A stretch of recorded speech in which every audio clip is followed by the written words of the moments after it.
বন্ধু একটা কথা বলবো, কষ্ট পাইস না। যতটুকু আমি শুনেছি তোর কাছে তো নিজের বাইক আছে, তারপরে তুই কোনো জায়গায় যাওয়ার আগে অন্যদের থেকে বাইক কেন নেস?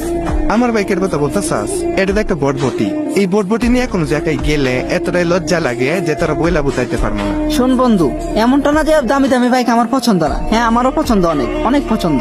আমার এমন অনেক বন্ধু আছে যাদের কাছে অনেক ভালো ভালো ব্র্যান্ডের দামি দামি বাইক আছে, তারপরে আমি আজ পর্যন্ত কোনোদিন তাদের থেকে বাইক নিয়ে মানুষকে দেখাইতে যাই না।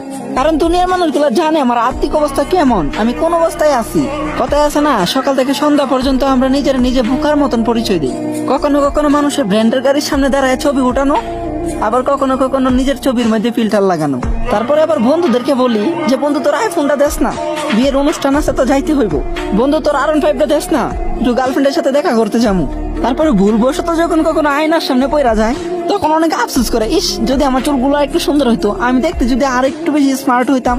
আরে ভাই, স্বার্থের এই দুনিয়াতে যদি নিজের খুশি রাখতে চাস তাহলে তোর রিয়েলিটিটারে তোর অ্যাকসেপ্ট করতেই হইব।